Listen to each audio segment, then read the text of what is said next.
கரூரில் நடந்த மிக அதிர்ச்சி தரக்கூடிய நிகழ்வு. அதுக்கு பிறகு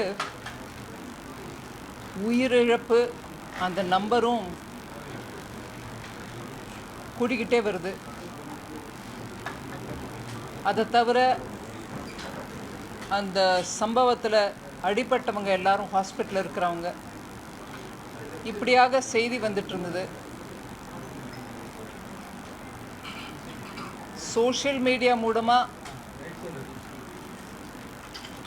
மாண்புமிகு பிரதமர் ஐயாவும் இல்லை ஹோம் மினிஸ்டரோ இதர அமைச்சர்களோ எல்லாரும் கூட இரங்கலை தெரிவித்தோம்.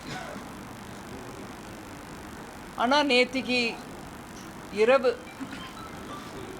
பிரதமர் ஐயா, ஹோம் மினிஸ்டர் இருவரும் டாக்டர் முருகன் அவர்களையும் என்னையும் பர்சனலாக நீங்கள் போய் உயிரிழந்தவங்களுடைய குடும்பங்களை சந்தித்து அவங்களுக்கு ஆறுதல் கூறுறோம். அதே மாதிரி ஹாஸ்பிட்டலில் அட்மிட் ஆகிருக்கிறவங்களையும் பார்த்து அவங்களுடைய ட்ரீட்மெண்ட் எப்படி நடந்துட்டுருக்கு என்னன்றதையும் விசாரிக்கவும், உடனடியாக தாம் வர விரும்புகிற நிலை இருந்தாலும் வரக்கூடிய சூழ்நிலை இல்லாத காரணத்தினால எங்கள் 2 பேரையும் பிரதமர் ஐயா அனுப்பி வச்சாங்க. அதே அவருடைய ராத்திரி அவர் சொன்ன அட்வைஸ்க்கு இன்னைக்கு காலையிலேயே நாங்கள் டெல்லியிலேருந்து கிளம்பி கோயம்புத்தூர் வந்து இறங்கி டைரெக்டாக இங்கே வந்தோம். கலெக்டர் ஐயா எங்களை சம்பவம் நடந்த இடத்தையும் காமிச்சார்.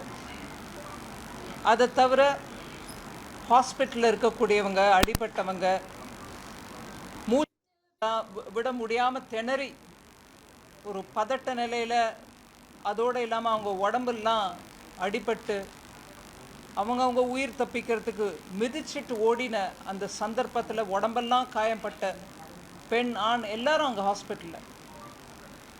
அவங்களையும் ஒருத்தராக போய் பேசி அவங்ககிட்ட இந்த செய்தியை சொல்லி, அதற்கு பின்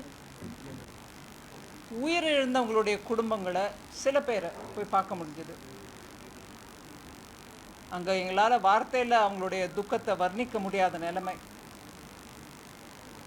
அவங்க பேசுகிறத கேட்டாலே எனக்கு வயரெல்லாம் கலங்குற நிலைமையில் அங்கே நின்றுட்டு இருந்தேனே தவிர என்னால் பேசக்கூட முடியல, அவங்களுக்கு ஆறுதல் சொல்ல முடியல. 7 வயது மகனை இழந்த தாய், மனைவியை இழந்த ஒரு 60 வயசு இருக்கக்கூடிய ஒரு பெரியவர், அதே மாதிரி தன்னுடைய அண்ணனை இழந்த ஒரு பெண், தன் மகனை இழந்த தாய், 2 பேரும் ஒரே வீட்டில். இப்படியாக ஏழை குடும்பங்கள், பெருவாரியாக எல்லாருமே ஏழை குடும்பத்தை சேர்ந்தவங்க. அவங்க கதறி அழறதை கேட்டால் நம்மளால் பதில் சொல்ல முடியல, அவங்களுக்கு ஆறுதல் சொல்ல முடியல. அவங்க கையை பிடிச்சிட்டு அமைதியாக அவங்க சொல்கிறத, அந்த பதட்டத்தோடு அவங்க சொல்கிறது தான் கேட்க வேண்டியது நிலைமை.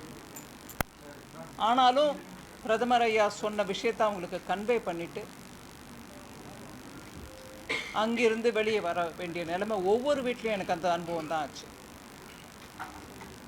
இந்த மாதிரி ஒரு சம்பவம் நம்ம நாட்டில் எங்கேயும் நிகழக்கூடாது. ரொம்ப பரிதாபமான நிலைமை. அங்கே வார்த்தைக்கு இடம் இல்லை.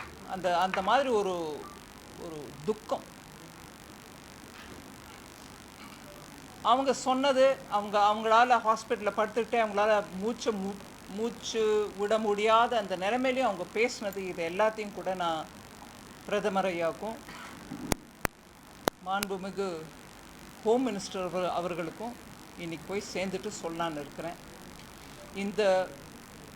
இந்த விசிட் பியோர்லி அடிபட்டவங்களையும் உயிரிழந்தவர்கள் குடும்பத்தையும் பார்க்கறதுக்கு தான் வந்திருக்கோம். இதில் வேறு ஒரு விஷயமும் இதில் இல்லை. பியூர்லி நம்ம நாட்டில் நம்ம நாட்டு மக்கள் ஒரு ஆர்வத்தோட ஒரு பப்ளிக் ஏரியாவுக்கு வரும்போது நடக்கக்கூடிய இந்த மாதிரி ஒரு சம்பவம், அதனால் வரக்கூடிய நிகழ்வுகள், அதனால் வரக்கூடிய குடும்பங்களுக்கு வரக்கூடிய கஷ்டங்கள், இதெல்லாம் தான் மனசை உருக்குது. இதுதான் என்னால் இப்போ கொடுக்க முடிஞ்ச ரிப்போர்ட்.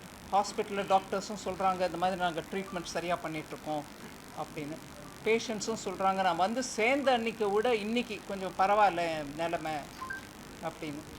அதில் சில பேர் மேஸ்திரியாக வேலை பார்க்கக்கூடியவங்க, மேஸ்திரினா பில்டிங் கான்ட்ராக்டில் வேலை பார்க்கக்கூடிய, சிமெண்ட்டு செங்கலோட வேலை செய்யக்கூடியவங்க, கை விரல் ரெண்டும் ஃப்ராக்சர் ஆகிருக்குது. அவங்களுக்கு டெய்லி அவங்களுடைய ஊதியம் இல்லாமல் கஷ்டப்படுறாங்க குடும்பம். இப்படியெல்லாம் ஒவ்வொருத்தரோட விஷயமும் வந்துட்டு இருந்தது.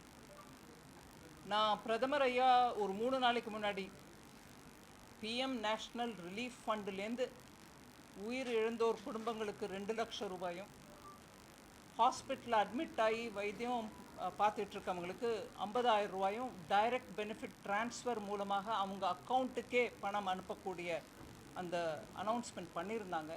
அங்கே ஒவ்வொரு பேஷண்ட்டையும் கேட்டு அவங்க அக்கௌண்ட்டுக்கு வந்திருக்கா, நீங்கள் பார்த்துருக்கீங்களா, இல்லை இனிமேல் தான் கவனிக்கணுமா அதை பற்றி அப்படின்னு. அதோடு இல்லாமல் கலெக்டர் ஐயாவையும் கேட்டேன் உங்களுக்கு அதை பற்றி ஏதாவது செய்தி தெரியுமான்னு. டிபிடி பற்றி அப்போது அங்கே அவருக்கு செய்தி இல்லைனாலும் இப்போ சொல்கிறாங்க இந்த மாதிரி இன்னைக்கு காலையில் தான் இமெயில் மூலமாக ரிக்வெஸ்ட் வந்திருக்குது. இந்த மாதிரி ஒவ்வொருத்தரோட அக்கௌண்ட் நம்பரையும் விவரமும் கேட்டு அனுப்பியிருக்காங்க. நான் அதை இன்றைக்கி ராத்திரிக்குள்ளே அனுப்பிடலான்னு இருக்கிறேன் அப்படின்னு கலெக்டரையே இப்போ சொல்கிறாரு. நீங்களும் அவர்கிட்ட பேசிக்கலாம் அதை பற்றி. ஸோ நான் உடனடியாக போய் அந்த ஒவ்வொரு அக்கௌண்ட்டுக்கும் அந்த பணம் டிபிடி மூலமாக போய் சேருதான்னு பார்க்க வேண்டியது நெக்ஸ்ட் 2 நாளில் நான் கவனிக்க வேண்டிய விஷயம். இப்போதைக்கு இது என் தரப்புலேருந்து. பிளே ஸ்டோர் மற்றும் ஆப் ஸ்டோரில் இருந்து பாலிமர் செயலியை QR கோடு மூலம் பதிவிறக்கம் செய்யுங்கள். செய்திகளை உடனுக்குடன் பெறுங்கள்.